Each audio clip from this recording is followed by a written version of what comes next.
Speaker seat से खड़ा हो जाता है तो मैं माननीय सदस्यों को अवगत कराना चाहता हूं वह बैठ जाया करें। ये मैं पहली बार कह रहा हूं, मुझे 5 साल कहने का अवसर नहीं मिलना चाहिए। असाउद्दीन ओवैसी जी। सर मैं आपको अपनी जानिब से, पूरे मुल्क की जानिब से मुबारकबाद देता हूं और मुझे यकीन है कि आपकी पार्लियामेंट की आवाम इस बात पर फख्र कर रही है कि आप दूसरी मर्तबा इस ऐवान के स्पीकर बने हैं। सर, आप इस हाउस के रिपोजिटरी है, कस्टोडियन है, मगर हकीकत यह है कि अक्सरियती जमात के पास नंबर है मगर उनके पास अक्सरियत की ताकत नहीं है। यहाँ अपोजिशन के पास अक्सरियत की आवाज़ भी है, तो इसीलिए मेरी आपसे गुजारिश है कि आप छोटी पार्टियों को मौका दीजिए और मुझे यकीन है कि आप 17वीं लोकसभा में जिस तरह शफकत का मुजाहरा मुझ पर किया, हम छोटी पार्टियों पर, मैं उस समुदाय से आता हूं जो इस ऐवान में सिर्फ 4% है, तो हमको आवाज़ उठाने की आवाज़ दीजिए। सर आखिर में मुझे यकीन है कि आप वहां पर बैठे हैं तो यह ऐवान एक कीमती हीरे की तरह ना सिर्फ इस मुल्क की आवाम में, दुनिया में चमकेगा और आप के बोझ को यह सरकार कम करेगी डिप्टी स्पीकर बनाकर। इतना बोझ आप पर नहीं डालना चाहिए। मैं मुबारकबाद देता हूं सर आपको, मैं मुबारकबाद देता हूं कि आप छोटी पार्टियों पर, यह ऐवान अपोजिशन और छोटी पार्टियों का भी है, हमको आप आवाज का मौका देंगे। इस हाउस का कैरेक्टर बदल चुका है सर, इस हाउस का कैरेक्टर बदल चुका है। अब बीजेपी स्टीम रोल नहीं कर पाएगी। हम आपसे मुबारकबाद देते हैं। शुक्रिया सर।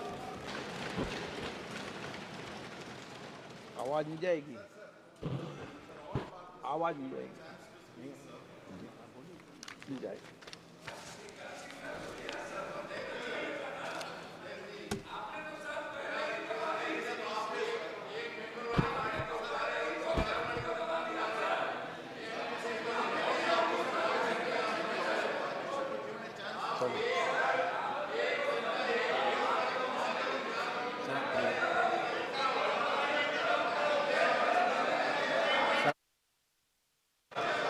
ओके, आपको पर्याप्त मौका दे देंगे।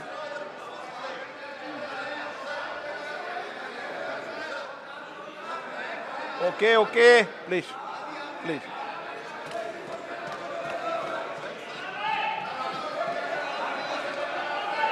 माननीय प्रधानमंत्री जी,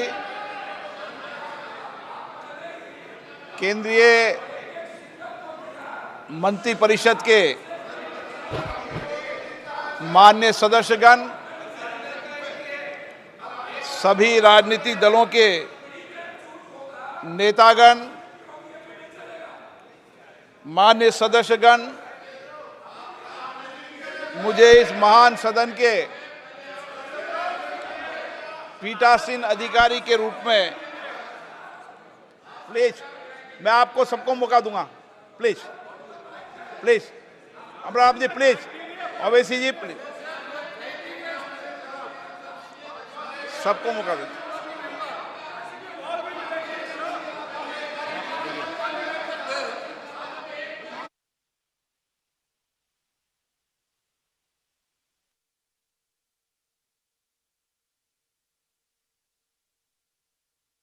बैठिए, एक मिनट बोलना, एक मिनट प्लीज, एक मिनट प्लीज, बैठिए प्लीज। असाउद्दीन ओवैसी जी, एक मिनट बोलना, एक मिनट प्लीज, बैठिए।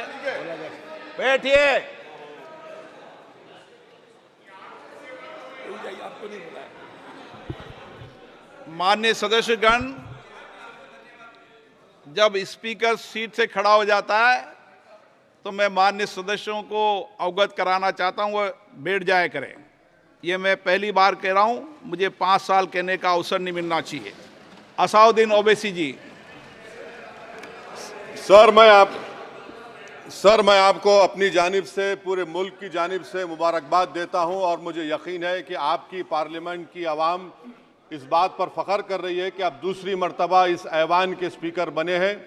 सर, आप इस हाउस के रिपोजिटरी है, कस्टोडियन है, मगर हकीकत यह है कि अक्सरियती जमात के पास नंबर है मगर उनके पास अक्सरियत की ताकत नहीं है। यहाँ अपोजिशन के पास अक्सरियत की आवाज़ भी है, तो इसीलिए मेरी आपसे गुजारिश है कि कि आप छोटी पार्टियों को मौका दीजिए और मुझे यकीन है कि आप 17वीं लोकसभा में जिस तरह शफकत का मुजाहरा मुझ पर किया, हम छोटी पार्टियों पर, मैं उस समुदाय से आता हूं जो इस ऐवान में सिर्फ 4% हैं, तो हमको आवाज़ उठाने की आवाज़ दीजिए। सर आखिर में मुझे यकीन है कि आप वहां पर बैठे हैं तो यह ऐवान एक कीमती हीरे की तरह ना सिर्फ इस मुल्क की आवाम में, दुनिया में चमकेगा और आप के बोझ को यह सरकार कम करेगी डिप्टी स्पीकर बनाकर।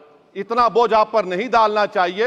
मैं मुबारकबाद देता हूं सर आपको, मैं मुबारकबाद देता हूं कि आप छोटी पार्टियों पर, यह ऐवान अपोजिशन और छोटी पार्टियों का भी है, हमको आप आवाज का मौका देंगे। इस हाउस का कैरेक्टर बदल चुका है सर, इस हाउस का कैरेक्टर बदल चुका है। अब बीजेपी स्टीम रोल नहीं कर पाएगी। हम आपसे मुबारकबाद देते हैं। शुक्रिया सर।